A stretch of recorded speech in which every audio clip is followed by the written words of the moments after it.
Hoy es un día casi hay políticos que tienen su día, ¿no? Sí, que tienen un momento que imantan todas las atenciones. 15 minutos de fama. 15 minutos de fama. Bueno, Carrió es una mujer de la política hace muchos años, no es una Marina Silva, digamos, en un sentido, aunque su ciclotimia electoral también es fuerte, ¿no? Es una mujer que ha tenido, por ejemplo, en 2003 sacó el 14% de los votos, en 2007 el 23% fue la segunda, ¿no? Superó a Lavagna, y en 2011 sacó el 1.8%, o sea, en un sentido puede tener un desempeño espumoso, ¿no? O sea, avanza o retrocede. Pero en otro sentido, eso capaz es expresivo de la fragmentación política, pero en otro sentido es una mujer de la política, ¿no? Y tiene su densidad. Entonces, sin embargo, hoy ocupó todas las planas, porque la verdad que arremetió con una especie de sablazo contra lo que vos decías, Mario. Ayer se terminaron de conocer, de redondear las señales del documento del cónclave radical, y hoy Carrió dio un paso al costado en el UNEN. O sea, un paso al costado que capaz que ya era bastante anticipado. Hace un tiempito tuvo esa que se levantó y lo dejó un desplante contra Pino Solanas. Y lo que se le notaba a Carrió eran dos cosas. En un sentido ideológico, vamos a decirlo así, le molestaba la izquierda de UNEN.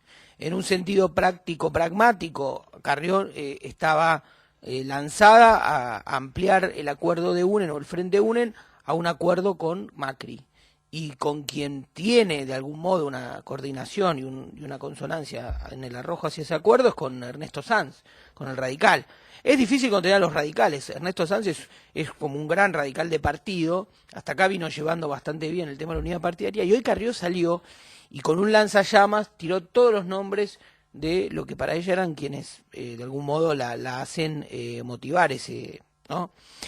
¿Qué dijo Carrió? ¿Qué tiró ahí? Bueno, en un sentido, los nombres fueron Ricardo Alfonsín, Nito Artaza, el que llamó un hombre debido, que salió que había sido el quien casi le hace un daño a Colombia y le arruina la victoria al único radical en Corrientes.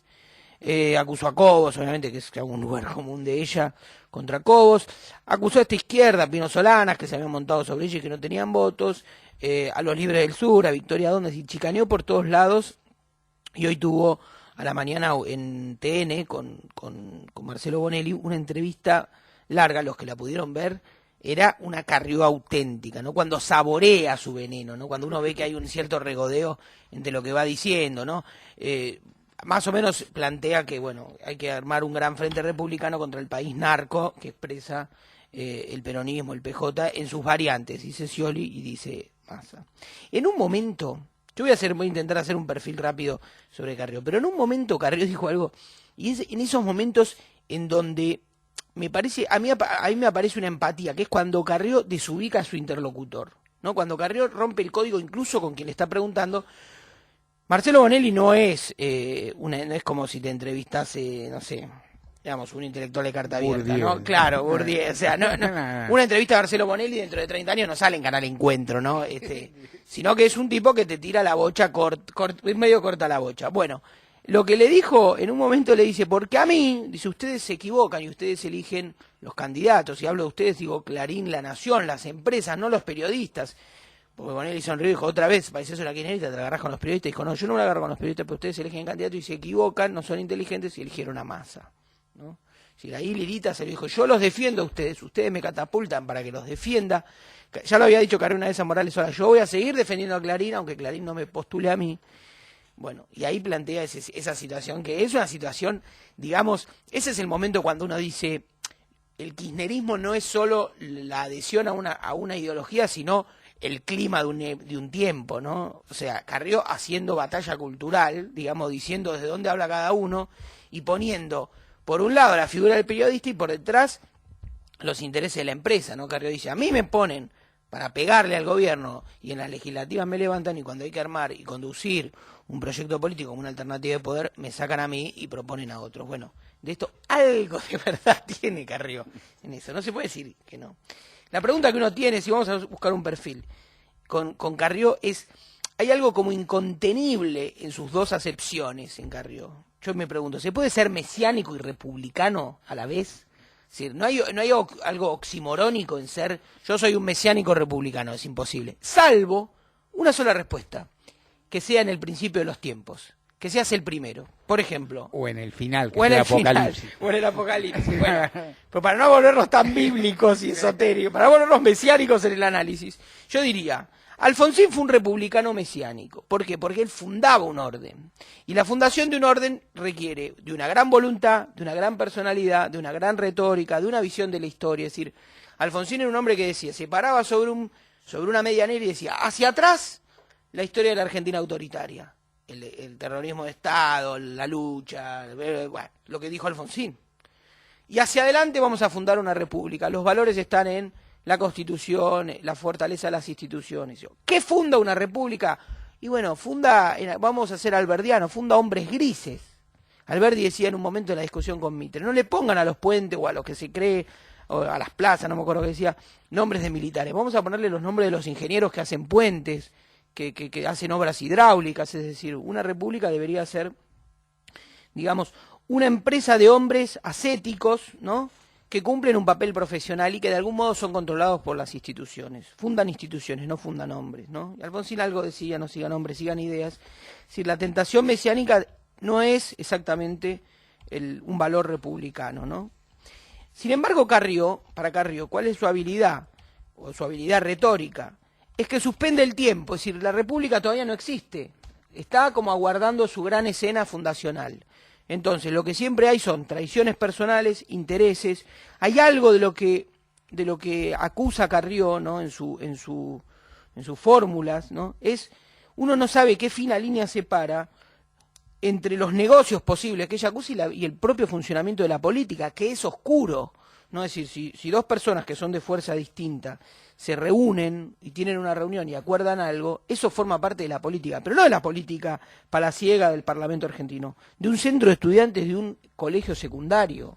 Es decir, la política es hablar con el otro, es decir, un activista del Partido Obrero se junta con un dirigente de Franja Morada y acuerdan algo, es decir, forma parte de algún modo de la naturaleza política. Lo que Carrió pone por momentos es en vilo todo el funcionamiento de la política, como si fuera espurio que esconde, ¿no?, algo.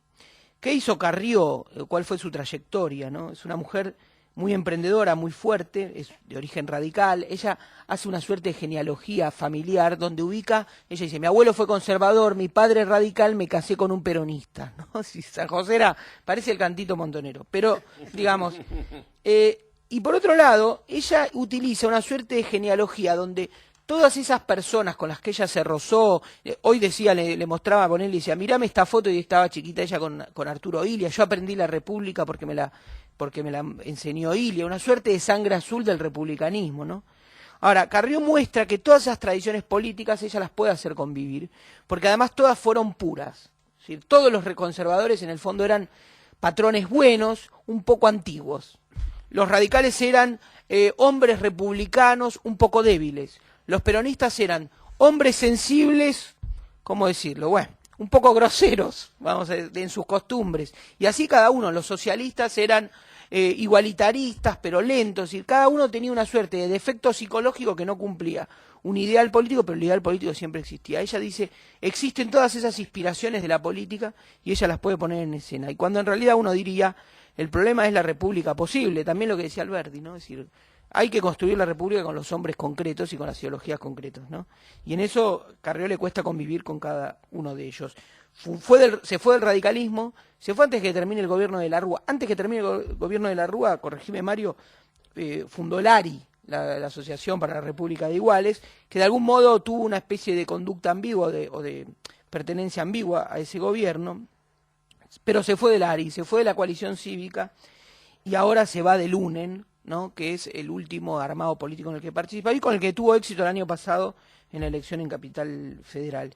Yo diría, ¿qué problema tiene Carrió en su giro conservador? Una mujer que supo ser, como dijo ella, gorda, periférica, y supo estar provinciana. Y provinciana. Sí, decía, sí. Era su mejor momento. no se vestía de negro con esa cruz grande, no se lavaba el pelo, por lo menos no, al menos no lo aparentaba, y tenía una relación con los grupos piqueteros, ¿no? Era un momento interesante, el 2001, 2000 era un momento interesante de Carrió, ¿no? ¿Y qué hizo? Y bueno, un giro conservador.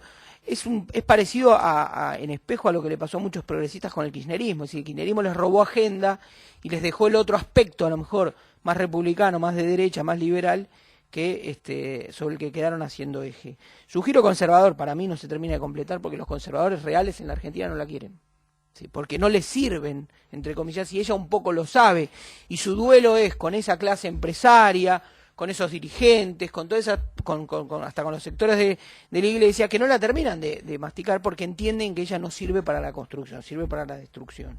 Hay momentos en que las derechas necesitan destruir, hay momentos en que las derechas también necesitan construir. Hoy escribió en Facebook, con esto termino, bueno, tiene algunas humoradas. Vamos a decir otra cosa, es uno de los políticos que mejor sabe usar las redes sociales. Su cuenta de Twitter tiene mucho humor, sube fotos, armó ese chiste que es una prolongación del chiste de la nata, que es esa republiquita, ¿no? Entonces saca fotos con un bebé que tiene una banda, ¿no? Y bueno, y eso despierta en Twitter, la muestra haciendo un uso muy personal, ¿no? De las redes sociales, que no todos los políticos tienen. La otra es Cristina, ¿eh? Y otra coincidencia con Cristina, va a molestar a la oyentada. Entendámoslo, que estamos haciendo un análisis tal vez más superficial. A Carrió nunca iría a Tinelli. Es la otra política junto con Cristina que nunca iría al programa de Tinelli. Tiene una fuerza en ese sentido, contrapesa mucho no subordinarse a las reglas del espectáculo televisivo. Tampoco iría, creo, a Intratables, creo que no fue. Pero es otra clase de político que no se subordina a esas reglas, que le pone más bien y negocia en vivo más bien sus propias reglas. Y ese aspecto es otro que a mí me gusta. Solo hay un cambio de estrategia, dijo Carrió, quédense tranquilos, yo sigo trabajando por la unidad de la nación. Solo hay un cambio de estrategia, confíen, los voy a seguir defendiendo en el Parlamento hasta el final de mi mandato. Y así siguió en su declaración en Facebook. Para completar este momento, este día carrioístico y este perfil, escuchemos en su propia voz lo que dijo hace no muchos días en una entrevista en el canal de TN. Mientras este pueblo se libere, yo estoy llena de gente, llena de chicos, hay millones de personas que me dan su afecto y su respaldo. Y recen por mí para que me dé fuerza para no me salga del camino, para que no me lastimen tanto. No soy culpable de que la gente me quiera. Por lo menos una parte del pueblo me quiera. No soy culpable. No lo puedo evitar. Amo la gente. Los dirigentes que a veces no tienen contacto con la gente, ámenla y la gente los va a amar. Pero no me vivan pegando. Yo entré a ese escenario y cada discurso era contra mí aunque no me nombraran. Pero si yo llevé a la victoria a UNEN en la capital, ¿por qué me pegan tanto? ¿Por qué me pegan tanto? Recen por mí.